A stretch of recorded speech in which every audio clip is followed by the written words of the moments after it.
Calibration. First of all, if you're wondering what the heck does conscious calibration mean, I'm going to just break it down for you quickly so you have a fair idea of what I'm talking about. When you hear the term calibration, you immediately think about, okay, for you to calibrate something, there must be a set of data already in existence, and then you're kind of just tuning your new set of data to that already existing data to sort of find a match point or a line that kind of cuts across both of them. So when I say conscious calibration in terms of holistic wellness and maintaining good feeling experiences all through, it means that a deliberate tuning of your life's experiences, whatever that experience may be, a deliberate tuning of it to what has been an established emotional wellness base for you. And this is another big word that I'm dropping, which I'm going to break down as well. But think about it along those lines, and it will start to kind of paint a picture in your mind of, when I say you have to consciously calibrate your experiences, you have to consciously calibrate how you're feeling. That's what I'm talking about. And if it makes any sense, just let me know, please. Otherwise, I'll go over it and touch on it again. But conscious calibration is essentially you taking absolute control, having an awareness of what your wellness emotional base is in the first instance, and then tuning whatever experience you wish to have, you want to have, that you're planning towards, tuning it, adjusting it to that existing base. So now that I think we understand that, if what I'm saying makes sense to you, can you please let me know in the comments so that I can move along? Victor, let me know. Maureen, please let me know.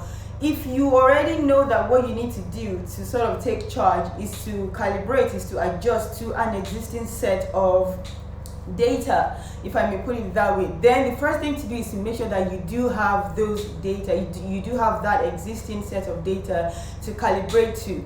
And I'm not talking about obviously computer data and stuff, I'm talking about your emotional wellness base. Emotional wellness base is essentially when you think about your emotional wellness, like how you feel on a very, very good day. How you feel, we've all had those days where we just feel like we're on top of the world and nothing can touch us, and there's nothing that we cannot do. One of those days where you're like, yes, I'm the bomb, like nothing is going to get me, nothing can happen. One of those experiences is what I will call data that you can use to sort of store as your emotional wellness base. So it could be like an experience that you had based on whether something that you yourself went out to search for that you did, or an interaction with somebody else that took you to that elevated point in your experience where you're like, shit, I'm the bomb. It could be anything, right? But as long as you have that experience and you can go back to it and find a way to store that as your base data that you can always then adjust to whenever something else is happening that's not desirable or that's unproductive for you. That's what I mean by making sure that before you go through the process of doing an conscious calibration in the first place, you have to make sure that there's something to calibrate to. And the thing to calibrate to is that base that you must have already found, that you must have already stored somewhere, so that you can always find a way to go back to it, So that's essentially what the relationship between conscious calibration and emotional wellness base. Now you'll be thinking, okay, so what's the relationship with these two? And how can I make use of this in my everyday life, in my activities when I'm going to work, for example? Hell, I'm working in a bank, I'm looking to make tons of money. You're talking about conscious calibration. How does that work? How am I going to be able to utilize that? I'm going to go into that shortly, but before I do that, I want to ask if you have any questions so that I'm just not downloading stuff onto your head. If you have any questions, you can ask me, you can drop them here, and as I'm going along, I will pick them up one by one and answer them. So now that we've kind of like broken down conscious calibration in its definition and finding your emotional wellness base, I'm going to sort of just kind of go a little bit deeper into how to lock down into your emotional wellness base, how to find that in the first place and store it. I know I briefly just kind of went over examples of where you can find your emotional wellness with that base, that it's kind of like the foundation of your house, so how you can find that solid foundation, lay it down, and then proceed to build other experiences on top of it.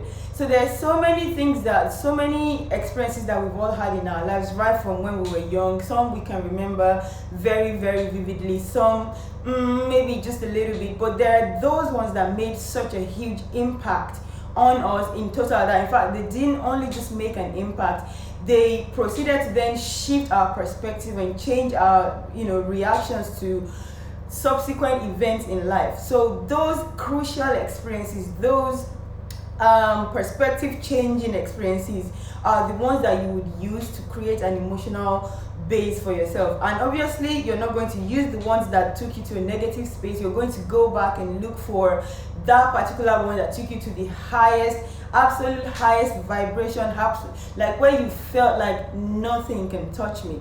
So the first thing that you need to do is to find that experience and go back, and there's a process to locking onto. It's not just about, I'm just gonna sit here and think about it, what was that experience, and then you let it go. Like there's a process that you have to go through to find that experience, to go back into that experience in real time as if you were still there experiencing that experience.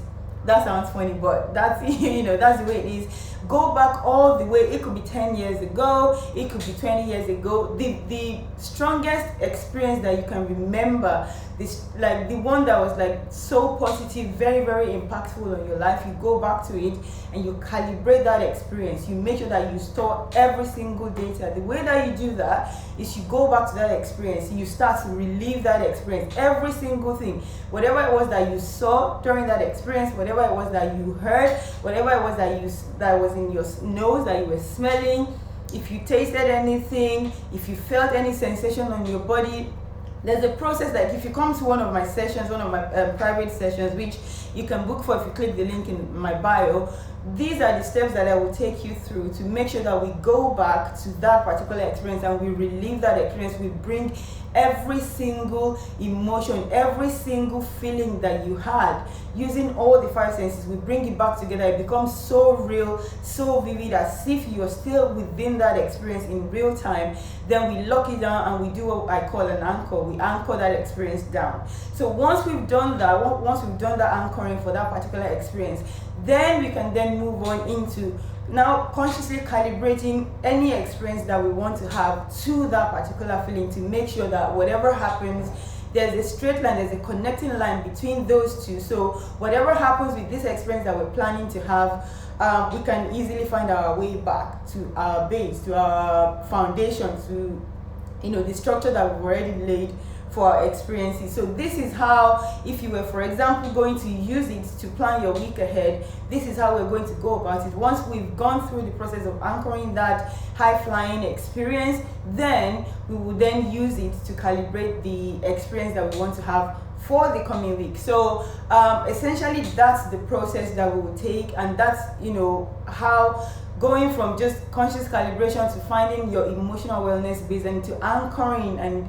locking down that emotional wellness base. This is basically the line that you have to the path that you have to go through. So before I proceed, anyone has any questions? Do you want to contribute? Is there something that I have said that you're not understanding that you want to ask me about? I'm going to wait for a few moments. Are you guys still with me? Everybody's kind of quiet. What's going on? Okay, well, if you have any questions, you can just drop them here, because last week I think we went over 30 minutes, and I think maybe this is why Instagram decided to wipe it and not allow me to save it. So I'm trying to stay within the 30 minutes limit this time around. Okay, so now that I've talked about what conscious calibration really means and how to find your emotional wellness base and how to lock into it, I'm going to now briefly just kind of go over, if you were going to use that to plan for, I don't know, maybe your week ahead, or you have a meeting with somebody, or you are planning for your wedding, or whatever it is that you want to plan for, how you can consciously calibrate that experience to make sure that whatever it is that you want as an output, as a success metric, is what you are getting. And when I say success metric, which is something that I'm probably going to come back and break down a little bit further, maybe next session. A success metric is essentially, how we're like, I'm successful, but what exactly is it that you will need to see, or that you will need to feel, or that you will need to hear, or that you will need to taste to let you know that, okay, this endeavor, this experience, this activity, whatever it was, has been successful. So those things would be your success metric. For example, you're going into a meeting with somebody, and you're planning to maybe go into an agreement for some form of contract, some work for them. What will be the success metric? What will you need to see? What will you need to receive in your hand? How will you need to feel to make sure that this meeting was successful? Would it be that they've signed an agreement and they've handed you the signed contract terms? Or will it be that when you finish with them, they smiled at you and that made you feel so good? Or will it be that when you left that meeting, like, it could be anything. You just need to identify what your success metric will be for that particular experience that you want to have, and then we use that to kind of backtrack and calibrate, right? So let's take, for example, the one that I've already said, whereby you're going for a meeting and you want to do a conscious calibration for that experience. Once you find your emotional wellness base, which is that, okay, the last time I had a similar experience whereby, I went into contract agreement with somebody and I felt incredible, whatever, and it was successful. This was my success metric. You first have to write that down, whatever the success metric was for that point, and then you have to write down exactly how you felt, what you saw, what you tasted, like everything about that experience. You write it down, we lock it down, we anchor it, and then we go into the new one. So once we're going into this new experience that we want to calibrate to, the first thing that we do is we first do what I call, we write down the sunny sides of, you list out every single person that you're going to encounter. If it's one person, you write their name down. If it's maybe 5 or 6 persons, you write their names down. If you're going to take a taxi, and then you're going to come out of the taxi, go into office build, like, it doesn't matter whether you know their exact names or not. You just kind of write down an idea of like who you think you're going to encounter. So taxi driver, receptionist, security man, you list all of that out, and then we go through what I call a sunny side of all these people. Now, if I'm doing a personal session with somebody, it'll be easier to do this because most of the time, especially if you have, if you're working in some place, obviously, that you already familiar, you already have a relationship with people you're working with, it's easier to do that because you can write their names down, you know them to some extent, so it will be easy to find their sunny side. Sunny side is essentially like the amazing part of these people, the amazing things, like the amazing aspects of these people. You write every single thing that you can think of, that you can remember about them, you write it down. Once you finish writing it down, you write down your purpose for going for this meeting, for this whatever the experience, for this wedding, anything that you're going to do, for you write that down as well. And then we then start to like link the two of them together. So if this person has so characteristics and this is the sunny side, how does that relate to this success metric that I'm trying to take away from here? What happens if that doesn't happen? How am I going to get back to my base emotional wellness base? How am I going to track back to that? So we then start to write down, this is the sunny side of this person or this company that I'm going to meet them. Maybe the company is really, really good with the employees, they take care of the employees, and this is my success metric, is to get a contract from them, a signed contract from them. So how am I going to feel? What am I going to say? What am I going to see? If it doesn't happen, then how am I going to make sure that I don't get into a negative state and I can still see the positive aspect, the sunny side of everything that has happened? So you consciously decide, you consciously adjust the experience that you want to have. You tell yourself before you leave or whenever that this experience that I'm going to have is going to be a positive one no matter what happens. And this is how I'm going to get there. These are the things that are potentially going to happen along the way. And these are the things that I'm going to do to help me track back to my base state if the results I'm getting are not what I was expecting. So essentially, this is just how you're going to go through a process of conscious calibration. I'm not going into full details about them here because it's such a deep process that one needs to go through. If it's something that you're willing to experience with me, definitely click the link in my bio and come and have a session, and I can guarantee you your mind will be blown. it's one of those ones where you won't even, I mean, before you go through the process, you're probably going to be sitting there thinking, I mean, I do my weekly schedule, I do everything, so I don't see how this is going to make any difference. But once you go through the process and you're able to see how you can actually link, and the amount of power that you have to make sure that your experiences are actually, you're not just floating, it's not just something that happens to you and like, well, it's happened, I have no control. Once you realize how much control you have over every experience that you get, your mind will be blown, and no experience will ever just kind of come at you like that without you having some form of control over them. I know that life is full of contrast, and even at times when you've done your kind of conscious calibration and you've planned and you've decided this is the experience that I'm going to get, things still happen that makes it such that what you've calibrated towards, what you've planned to get didn't come to you. But that's when you then realize, my conscious calibration, is it effective? Is it something that I can then, see how it works into this? Because if you plan to get a positive result, for example, and the universe has decided, well, actually you don't need that right now, you need to learn a lesson, and the lesson comes, which is not what you wanted, your conscious calibration is going to help you to take that lesson in good faith and be able to see the positives in it and not just fall into despair and like, oh my god, my life is about to end, if you know what I mean. So that's essentially what conscious calibration helps you to do. It's just one tool that I use within the grand scheme of what my holistic wellness practice is all about. This is just one of the tools that I use, and I wanted to bring this up first and talk to you guys about it because a lot of people have actually asked me questions about it. Most people come on and like, what do you mean when you talk about energy healing? What do you mean when you talk about holistic wellness and the tools that we can use? There's so many ways that you can go through holistic wellness, that you can have an experience of just being well from inside out. When you hear about holistic wellness, it's not some woo-woo crazy idea. It's essentially the type of wellness that goes beyond just, I have a headache, I'm going to take medication for it, it's going to go away. It looks after what's happening on the inside first before even focusing on what's on the outside. Because what quite a number of people don't understand is anything that happens to you on the outside, anything that your body is going through, any experience that you're having, is as a result of the content of your thoughts, or the content of your mind. And if your mind is not well, if you don't have a grasp on how to make sure that your mind is always in a good state no matter what, then your body is going to just react, because our bodies are just equipment. It's just an equipment to help you translate, to help you act out the instructions that's being given from the inside. So the first thing to do is to make sure that the inside is well and healthy, and that's essentially what holistic wellness is.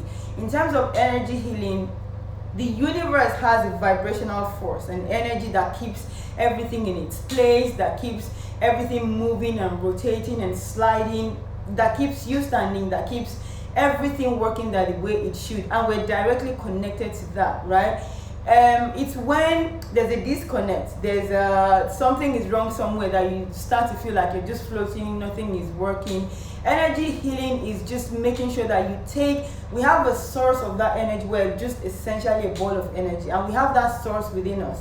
So energy healing is to making sure is to make sure that because of the trauma that we may have gone through growing up or whatever, the energies in our bodies may need some form of reworking, healing, because traumas are such that when they happen to you, it makes you lose focus of how to connect with your own core energy, with your source of energy. So energy healing is basically tapping into that, working on it, and making sure that we're back in alignment with the universe, we're back in alignment with, if you want to call it, force of nature, such that our experiences becomes, it's not always going to be like, ooh, it's smooth, but such that our experiences become things that we have absolute control over, things that we know that, we can decide, this is how I'm going to feel, this is how this is going to turn out for me, because I have the power within me. I can do this, and I can do that, and I can do that. So it's not a question of I'm just going to sit here and recite my affirmation from now till tomorrow and everything will just be fine. You can recite words are powerful and affirmations are incredible, but if you're reciting an affirmation, meanwhile your thoughts are in complete opposition to whatever you're saying to yourself, that you're trying to recite to yourself, chances of you getting what they call a manifestation of that affirmation is going to be very, very slim. So you need to work on how your thought processes everything that happens, and how you receive the messages that you're supposed to receive, your emotions, how you're feeling per time. What we usually don't understand is that how we feel per time is an indication of the thoughts going through our minds.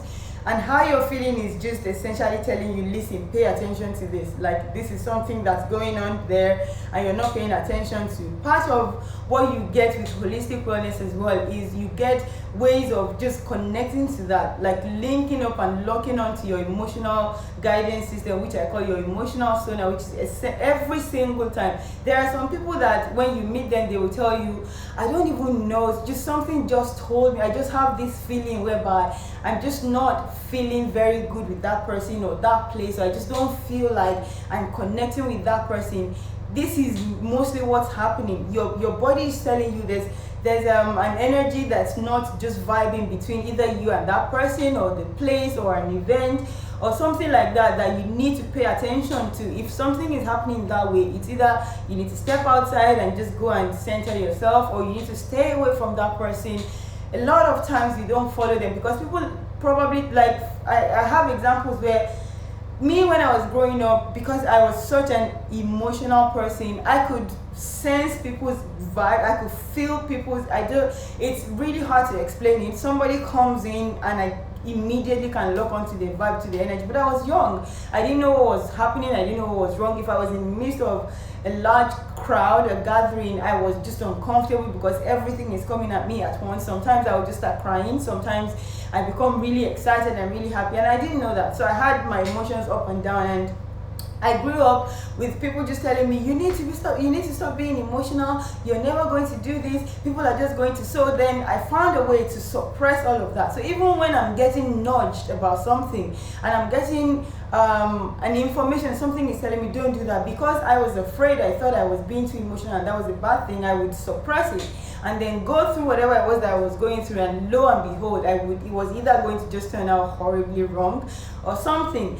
The older I got, the more I worked on myself and I did the work, I realized that, you know what, if something is nudging me like that, it's for me to take a step back and figure out, okay, what is it trying to tell me? What do I need to pay attention to? What do I need to look at? So when you hear holistic wellness, when you hear energy healing, when you hear all this sort of stuff, it's not witchcraft, it's not woo-woo, it's not anything like that. It's just, we all know that we are not this body that we have. That's not who we are. It's just a vessel, it's just an equipment for us to carry out the activities that we have. So it's paying attention to that thing that's supposedly you, that real you that's behind all of this that we have outside here, and finding a way to make sure that is grounded, and that is what we are listening to all of the time to allow to guide us. If you want to know more, sign up for my newsletter, which is, I call it Rebirth Magazine, because we're all going through, I believe anyway, we're going through a period of rebirth where we're reparenting ourselves, we're relearning or we're unlearning, and then we're relearning a lot of things about ourselves, about our environment. And in that newsletter, I will be sharing every week tools that you can use to make sure that your experiences are smoother, they're easier, and just to connect with yourself, to have a really good feeling about your life, about your colleagues, about your partner, whatever. Just to make sure that day in, day out, your experiences are calibrated to you always feeling good, to even when contrasts appear. By contrast, I mean that things that we don't like, things that we perceive as negative, even when those appear to us, we will still find a way to push through and have a really good experience at the end of the day. So click the link in my bio. All you need to do is just drop your email address. The magazine is completely free, and I promise you it's fun to read. You can share it with your friends and family. So click the link in my